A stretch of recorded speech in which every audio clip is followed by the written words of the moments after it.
سب سے پہلے اسلام قبول کرنے والے۔ خاتم انبیاء صلی اللہ علیہ وآلہ وسلم کا کام خود سلامت رہ کر عرب اور نہ صرف عرب بلکہ تمام عالم کو فروغ اسلام سے منور کر دینا تھا۔ اس لیے نہایت تدبیر اور تدریج سے کام لینا پڑا۔ سب سے پہلا مرحلہ یہ تھا کہ یہ پرخطر راز پہلے کس کے سامنے پیش کیا جائے۔ اس کے لیے صرف وہ لوگ انتخاب کیے جا سکتے تھے جو فیضیاب صحبت رہ چکے تھے، جن کو آپ صلی اللہ علیہ وآلہ وسلم کے اخلاق و عادات کی تمام حرکات و سکنات کا تجربہ ہو چکا تھا، جو پچھلے تجربوں کی بنا پر آپ صلی اللہ علیہ وآلہ وسلم کے صدق دعویٰ کا قطعی فیصلہ کر سکتے تھے۔ یہ لوگ حضرت خدیجہ رضی اللہ تعالیٰ عنہ آپ صلی اللہ علیہ وآلہ وسلم کی حرم محترم تھیں، حضرت علی رضی اللہ تعالیٰ عنہ تھے جو آپ صلی اللہ علیہ وآلہ وسلم کی تربیت میں پلے تھے، زید رضی اللہ تعالیٰ عنہ تھے جو آپ صلی اللہ علیہ وآلہ وسلم کے آزاد کردہ غلام اور بندہ خاص تھے، حضرت ابو بکر رضی اللہ تعالیٰ عنہ تھے جو برسوں سے فیضیاب خدمت تھے۔ سب سے پہلے آپ صلی اللہ علیہ وآلہ وسلم نے حضرت خدیجہ رضی اللہ تعالیٰ عنہ کو یہ پیغام سنایا اور انہوں نے گواہی دی۔ پھر اور بزرگوں کی باری آئی اور سب ہمتاً اعتقاد تھے۔ حدیث میں ہے کہ میں نے جس پر بھی اسلام پیش کیا وہ اسلام سے کچھ نہ کچھ ضرور ہچکا، مگر ابو بکر کہ اس نے اسلام کے قبول کرنے میں کوئی ذرہ برابر توقف نہیں کیا۔ امام ابو حنیفہ رحمۃ اللہ علیہ سے جب دریافت کیا گیا کہ سب سے پہلے کون مسلمان ہوا تو یہ ارشاد ہوا کہ رجال احرار یعنی آزاد مردوں میں سے سب سے پہلے ابو بکر اسلام لائے، اور عورتوں میں سے حضرت خدیجہ، اور غلاموں میں سے حضرت زید بن حارثہ، اور لڑکوں میں سے حضرت علی رضی اللہ عنہم اجمعین۔ حضرت ابو بکر صدیق رضی اللہ تعالیٰ عنہ آپ صلی اللہ علیہ وآلہ وسلم کے محب خاص تھے۔ آپ صلی اللہ علیہ وآلہ وسلم نے بغرض تجارت جو سفر کیے ان میں سے کئی سفر ایسے بھی تھے جس میں ابو بکر صدیق رضی اللہ تعالیٰ عنہ بھی آپ کے ساتھ رہے۔ حضرت ابو بکر صدیق رضی اللہ تعالیٰ عنہ دولت مند اور فیاض انسان تھے۔ ابن سعد نے لکھا ہے کہ جب وہ ایمان لائے تو ان کے پاس 40,000 درہم تھے۔ ان کے اوصاف کی وجہ سے مکے میں ان کا عام اثر تھا اور معززین شہر ان سے ہر بات میں مشورہ لیتے تھے۔ آپ اسلام لاتے ہی اسلام کی نشر و اشاعت، تبلیغ و دعوت میں مصروف ہو گئے، احباب خاص پر اسلام کو ظاہر کیا اور دین حق کی دعوت دی۔ ارباب روایت کا بیان ہے کہ صحابہ رضی اللہ عنہم اجمعین میں سے حضرت عثمان، حضرت زبیر، حضرت عبد الرحمن بن عوف، حضرت سعد بن ابی وقاص فاتح ایران، حضرت طلحہ رضی اللہ عنہم اجمعین سب انہی کی ترغیب اور ہدایت سے اسلام لائے۔ ان کی وجہ سے یہ چرچا اور لوگوں میں بھی پھیلا اور مسلمانوں کی تعداد میں اضافہ ہوتا گیا۔ بعد ازاں یہ حضرات مشرف باسلام ہوئے۔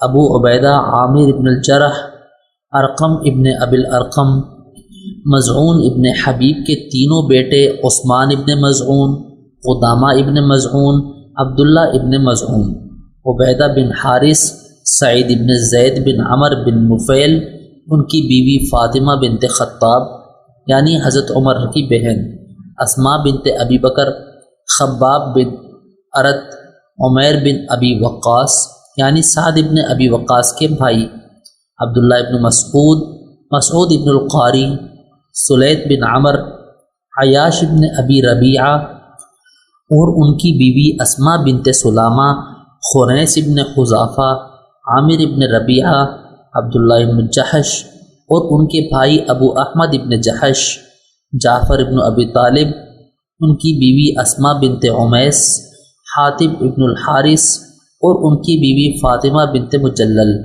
اور بھائی خطاب بن حارث اور اس کی بیوی فکیہہ بنت یسار، معمہ بن حارث، صائب ابن عثمان ابن مزعون، مطلب ابن اظہر اور ان کی بیوی رملہ بنت ابی عوف، نعیم ابن عبداللہ النحام، عامر ابن فہیرہ، ابو بکر صدیق کے آزاد کردہ غلام، خالد ابن سعید ابن العاص اور ان کی بیوی امیہ بنت خلف، حاتب ابن عمر، ابو حذیفہ بن عتبہ، واقد ابن عبداللہ، بکیر ابن عبدیہ لیل کے چاروں بیٹے خالد، عامر، عاقل اور ایاس، عمار بن یاسر، صہیب بن سنان، عبداللہ ابن جدعان کے آزاد کردہ غلام، رضی اللہ تعالی عنا وعنہم اجمعین۔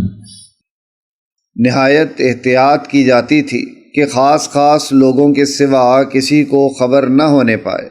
جب نماز کا وقت آتا تو حضرت صلی اللہ علیہ وآلہ وسلم کسی پہاڑ کی گھاٹی میں چلے جاتے اور وہاں نماز ادا کرتے۔ ابن الاسیر کا بیان ہے کہ چاش کی نماز آپ صلی اللہ علیہ وآلہ وسلم حرم ہی میں ادا کرتے تھے، کیونکہ یہ نماز قریش کے مذہب میں بھی جائز تھی۔ ایک دفعہ آپ صلی اللہ علیہ وآلہ وسلم حضرت علی رضی اللہ عنہ کے ساتھ کسی درے میں نماز پڑھ رہے تھے۔ آپ صلی اللہ علیہ وآلہ وسلم کے چچا اور حضرت علی رضی اللہ عنہ کے والد ابو طالب آ نکلے۔ ان کو اس جدید طریقہ عبادت پر تعجب ہوا، کھڑے ہو گئے اور بغور دیکھتے رہے۔ نماز کے بعد پوچھا، یہ کون سا دین ہے؟ آپ صلی اللہ علیہ وآلہ وسلم نے فرمایا، ہمارے دادا ابراہیم علیہ السلام کا یہی دین تھا۔ ابو طالب نے کہا، میں اس کو اختیار تو نہیں کر سکتا، لیکن تم کو اجازت ہے اور کوئی شخص تمہارا مزاحم نہ ہو سکے گا۔ اسلام جعفر ابن ابی طالب رضی اللہ عنہ۔ ایک روز حضرت علی رضی اللہ عنہ رسول اللہ صلی اللہ علیہ وآلہ وسلم کے ساتھ مشغول عبادت تھے۔ حضرت علی رضی اللہ عنہ آپ کے دائیں جانب تھے۔ اتفاق سے ابو طالب ادھر سے گزرے، جعفر بھی آپ کے ہمراہ تھے۔ آپ کو جب نماز پڑھتے دیکھا تو حضرت جعفر سے مخاطب ہو کر کہا کہ اے بیٹا، تم بھی علی کی طرح اپنے چچازاد بھائی کے قوت بازو ہو جاؤ اور بائیں جانب کھڑے ہو کر ان کی نماز میں شامل ہو جاؤ۔ جعفر رضی اللہ عنہ سابقین اسلام میں سے ہیں۔ 31 یا 25 صحابہ کے بعد مشرف با اسلام ہوئے۔ جعفر ابن ابی طالب حضرت علی سے عمر میں 10 سال بڑے تھے۔ نجاشی شاہ حبشہ آپ ہی کے ہاتھ پر مشرف با اسلام ہوا۔ غزوہ موطا میں شہید ہوئے۔ اسلام عفیف کندی رضی اللہ عنہ۔ عفیف کندی حضرت عباس کے دوست تھے، عطر کی تجارت کیا کرتے تھے۔ اسی سلسلہ تجارت میں یمن بھی آمد و رفت رہتی تھی۔ عفیف کندی فرماتے ہیں کہ ایک بار میں منی میں حضرت عباس کے ساتھ تھا کہ ایک شخص آیا اور اول نہایت عمدہ طریقے سے وضو کیا اور پھر نماز کے لیے کھڑا ہو گیا۔ اس کے بعد ایک عورت آئی، اس نے بھی اسی طرح وضو کیا اور پھر نماز کے لیے کھڑی ہو گئی۔ پھر ایک 11 سالہ لڑکا آیا، اس نے بھی وضو کیا اور برابر نماز کے لیے کھڑا ہو گیا۔ میں نے عباس رضی اللہ عنہ سے پوچھا، یہ کیا دین ہے؟ حضرت عباس نے کہا، یہ میرے بھتیجے محمد بن عبداللہ کا دین ہے، جو یہ کہتے ہیں کہ اللہ نے ان کو رسول بنا کر بھیجا ہے، اور یہ لڑکا علی بن ابی طالب میرا بھتیجا ہے جو اس دین کا پیرو ہے، اور یہ عورت محمد بن عبداللہ کی زوجہ ہے۔ عفیف اصل میں لقب ہے۔ حافظ فرماتے ہیں کہ ان کا نام شراحیل تھا۔ عفت اور پاک دامنی کی وجہ سے عفیف کے لقب سے ملقب ہوئے۔ چنانچہ حضرت عفیف کے اشعار میں سے ایک شعر یہ بھی ہے جس کے معنی ہے، اس نے مجھ کو لہو و لعاب کی طرف بلایا، میں نے یہ کہا کہ تجھ کو میری عفت اور عصمت خوب معلوم ہے۔ عفیف بعد میں مشرف با اسلام ہوئے اور یہ کہا کرتے تھے کہ کاش میں چوتھا مسلمان ہوتا۔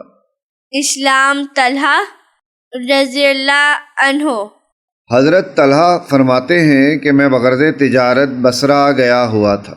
ایک روز بصرہ کے بازار میں تھا کہ ایک راہب کو سنا کہ پکار کر کہہ رہا تھا، دریافت کرو کہ ان لوگوں میں کوئی حرم مکہ کا رہنے والا تو نہیں؟ طلحہ نے کہا کہ میں حرم مکہ کا رہنے والا ہوں۔ راہب نے کہا کہ کیا احمد کا ظہور ہو گیا؟ میں نے کہا کون احمد؟ راہب نے کہا کہ عبداللہ بن عبد المطلب کے بیٹے، یہ مہینہ ان کے ظہور کا ہے، حرم مکہ میں ظاہر ہوں گے، ایک پتھریلی اور نخلستانی زمین کی طرف ہجرت کریں گے، اور وہ آخری نبی ہے، دیکھو تم پیچھے نہ رہنا۔ راہب کی اس گفتگو سے میرے دل پر خاص اثر ہوا، فوراً مکہ واپس آیا اور لوگوں سے دریافت کیا کوئی نئی بات پیش آئی؟ لوگوں نے کہا ہاں، محمد امین صلی اللہ علیہ وآلہ وسلم نے نبوت کا دعویٰ کیا اور ابن ابی قحافہ یعنی ابو بکر ان کے ساتھ ہو گئے ہیں۔ میں فوراً ابو بکر رضی اللہ عنہ کے پاس پہنچا۔ ابو بکر رضی اللہ عنہ مجھ کو رسول اللہ صلی اللہ علیہ وآلہ وسلم کی خدمت میں لے کر حاضر ہوئے۔ حاضر ہو کر میں مشرف با اسلام ہوا اور آپ صلی اللہ علیہ وآلہ وسلم سے راہب کا تمام واقعہ بیان کیا۔ اسلام سعد بن ابی وقاص رضی اللہ عنہ۔ سعد بن ابی وقاص فرماتے ہیں کہ میں نے اسلام لانے سے 3 شب قبل یہ خواب دیکھا کہ میں ایک شدید ظلمت اور سخت تاریکی میں ہوں، تاریکی کی وجہ سے کوئی شے مجھ کو نظر نہیں آتی۔ اچانک ایک ماہتاب طلوع ہوا اور میں اس کے پیچھے ہو لیا۔ دیکھا تو زید بن حارثہ اور علی اور ابو بکر مجھ سے پہلے اس نور کی طرف سبقت کر چکے ہیں۔ آپ صلی اللہ علیہ وآلہ وسلم کی خدمت میں حاضر ہوا اور عرض کیا، آپ کس چیز کی دعوت دیتے ہیں؟ آپ صلی اللہ علیہ وآلہ وسلم نے فرمایا کہ اللہ کی وحدانیت اور اپنے رسول اللہ ہونے کی شہادت کی طرف تم کو بلاتا۔ میں نے کہا اشہد ان لا الہ الا اللہ و اشہد ان محمد رسول اللہ۔ اسلام خالد بن سعید بن العاص رضی اللہ عنہ۔